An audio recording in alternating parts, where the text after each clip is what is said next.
Hi everyone, welcome back to another ham radio video. As many hams are already aware, Icom recently announced the Icom 7300 Mark II, the second generation of the original Icom 7300. The original Icom 7300 was announced in 2015 at the Japan Ham Fair and went on sale in January 2016 to much enthusiasm and anticipation as an all-in-one box SDR radio with knobs and buttons. And now in 2025, after 10 years since the 7300 was announced, Icom has announced the Icom 7300 Mark II. But is it a really big upgrade? And will it still be a good choice for new hams looking for their first HF rig? And should current 7300 users upgrade in 2025, especially if the 7300 is their main HF rig?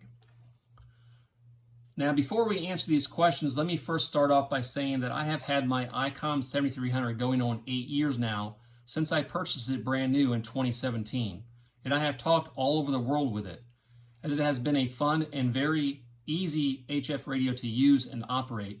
And even though I now have an Icom 7610, I have had no plans to part with my 7300, as for me it makes a great backup rig and can easily be taken out and used in the field if needed. Now, before we attempt to answer these questions, let's first go through the Icom 7300 Mark II's announced features. So first off, improved RMDR. So the original 7300 has 100 dB of RMDR, and the Mark II has been upgraded to about 105 dB according to Icom. That's at 2 kilohertz of separation. And the transmit phase noise characteristics are improved by about 12 dB.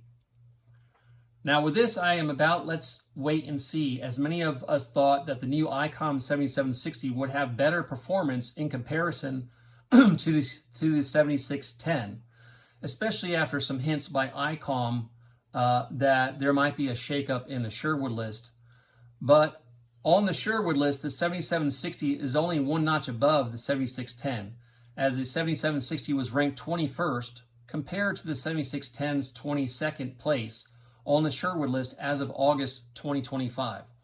So on this one, I'm going to wait and see a little bit to see how the performance is. There going to be a big performance improvement from the original 7300 to the Mark II?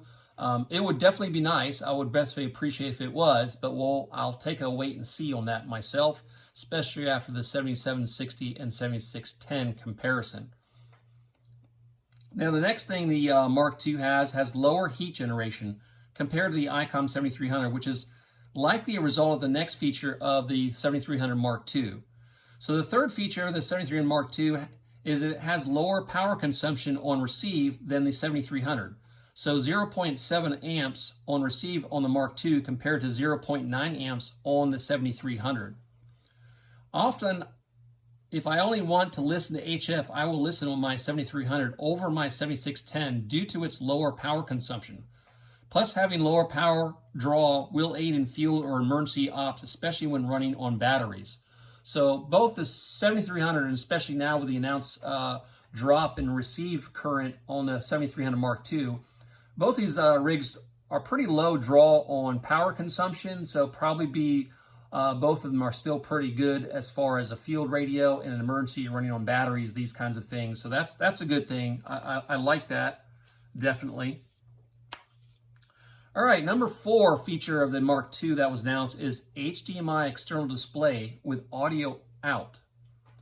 Now, for many hams, this is a very desired feature, either for eye candy or for more practical uses like to reduce eye strain or for visual impairments, etc. So after years of hams asking for HDMI, Icom is the first of the big 3 Japanese ham radio manufacturers to give us HDMI after years of cost excuses. Plus, as I believe that the Yaesu FT-710 was Yaesu's long-awaited answer to the 7300, Icom finally gave us HDMI as a one-up over the 710's DVI-D video out. So, as I said, the 710 was, I believe, Yaesu's answer to the Icom 7300, and that radio does have a video out. It's just DVI. So I think Icom decided to one-up it a little bit with their new updated 7300 to have a video out, but they decided to do HDMI, as many hams have been asking that for years. So that's pretty awesome. A lot of hams are going to be really looking forward to that feature on that radio. Now, just a note on the 7300, the 7300 can have an external display via USB cable and certain software via computer, but of course it has no direct video out on the original 7300. Now, the next thing of the 7300 Mark II has, which is pretty big, is it has a receive antenna in and out, which is an SMA connector. This, for a quote unquote entry-level radio, is a big plus, as you could use it for a dedicated receive antenna or it to add external bandpass filters. The next thing on the list that the Mark II has and has been announced with is it has a built-in CW decoder. Now, many like myself have wondered why this hasn't already been an added feature in Icom radios via firmware upgrade. This will give the 7300 Mark II a slight edge over the Yaesu FT-710, as the 710 lacks CW decode, while its bigger brother, the FTdx10, does have CW decode built in. But while the original 7300 does not have this, there are third-party apps and devices that can decode CW, but it's nice to have it built in. Will Icom give this feature to existing radios like the 7300, the 7610, the 7760, and in the future perhaps? Time will tell, but sadly probably not right away, because this is one of the features that's helping to put the 7300 Mark II out there as far as people wanting to purchase this radio. So definitely an added feature. So I don't see why Icom couldn't add that as a feature to the other radios, and they might down the road, but probably we're going to be a little bit of a delay to give the Mark II a little bit of an edge over the competition. Now, the next big thing, and this is a big one for a lot of hams, the seventh thing that they announced with the Mark II is, from the original 7300, is that the Icom RSBA1 software will be built in. So you'll no longer need a computer between the radio and the internet and your remote station to operate it. So that's a pretty big thing to have for that radio, especially an entry-level radio, to have a built-in server so it can be remotely operated. So a lot of hams are really going to like that. Now, just to make sure everyone's clear, the original Icom 7300 can be remote operated, but of course you need the computer between the radio and the internet in order to do that. So obviously with the Mark II, you won't need that any longer. You can have the radio and just connect that directly to the internet and then remotely operate it. Now we're going to go off a little bit on the remote operation of the 7300 Mark II. And this is a way you could actually save money with the Mark II in the future by being able to remote operate it. So both Gigaparts and HRO, when I checked the price on this, the RSBA1 software, I checked it on September 22nd, 2025, and they both had the software from Icom listed at $139.95. But since the server is built into 7300 Mark II, instead of purchasing the software for your laptop that you would use at the remote location to operate the 7300 Mark II, you could just purchase Marcus Roscosh's, I'm hoping I'm pronouncing that correctly, SDR control, and potentially save between $89 and $95.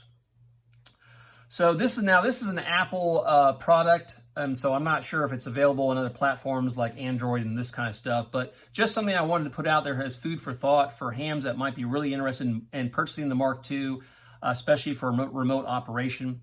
So instead of purchasing the RSBA1 software, you could just purchase SDR control, and they have two versions. They have one that runs it like a Mac computer or an iPad, and they have a version that runs on your iPhone or mobile phone. So the Mac and iPad version is $49.99, and the phone or mobile version is $44.99. Okay, so if you take those two, let's say you got both, you wanted to have both apps, so you could do it with your phone or your iPad or a Mac computer. So you take the $139.95, the RSBA1 software you have to buy from a distributor, minus the $49.99 for the Mac iPad version, minus the $44.99 for the mobile iPhone version, and you still save $44.97 over purchasing the Icom RSBA1 software.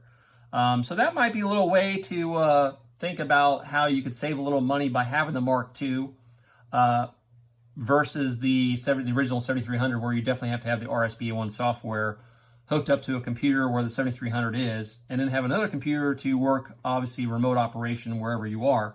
So I just wanted to put that note in there. So that might be a way for you to save some money and remote operating the Mark II in the future over doing it with the RSBA1 software alone on a computer. Now the next thing is number 8 on the Mark II new features. So in Europe, they will have the newly allocated 5 megahertz band included on the 7300 Mark II plus 70 megahertz. So I know a lot of the European hams will be happy and appreciative about that. The next big thing, and this is a pretty big thing, especially for a lot of hams, the 7300 Mark II will have a USB Type-C port with dual virtual COM ports and audio in and output. So with one cable, you can run 2 apps simultaneously like FT8 or logging. So that's a big one for a lot of hams. So that's going to be a big selling feature for the new 7300 Mark II, I would believe. Now, my very humble opinion on whether you should, as a new ham, purchase the 7300 Mark II as your first HF rig. The question will be the 7300 Mark II's initial price, especially compared to other competitors like Yaesu's FT-710 and their FTdx10. And of course, usually the price is higher at first to help the manufacturer to recoup their R&D costs. But as the 7300 Mark II is based largely on the 7300, I would think that the R&D costs would be lower, as it's not a brand new radio built from the ground up. And Icom most likely would not want to price the 7300 Mark II out of the entry-level HF radio market, especially compared to the Yaesu FT-710. And as the 710 is much higher on the Sherwood list, number 3 compared to the current 7300's 24th spot. So all in all, I believe that the 7300 Mark II's extra features are to help offset some of the current 7300's Sherwood performance shortfalls in the entry-level market. So to sum up whether I believe a new ham should purchase the Icom 7300 Mark II as their first HF rig, I would say get hands-on with a 7300 or the Mark II if available at the time, and also get hands-on with rigs like the Yaesu FT-710 or the Yaesu FTdx10, as while performance is important, it is not everything, as the ergonomics and user interface are just as important, and in many cases probably be more so. For me, my 7300 was an excellent and fun rig to operate and use as my first main HF rig. That's me, and many might say I'm partial because I have a lot of Icom products, but I do try to be open-minded and try not to be too one-sided. Now, would I upgrade from a 7300 as my main HF rig to a Mark II? I would say no, especially if you think in the future you may want to upgrade to a contest or a dual receive capable transceiver, like an Icom 7610 or an FTdx10. I would just save the money for the next bigger radio upgrade in your future. Of course, you could sell your 7300 to offset that future purchase, or decide like myself to keep your 7300 as a backup.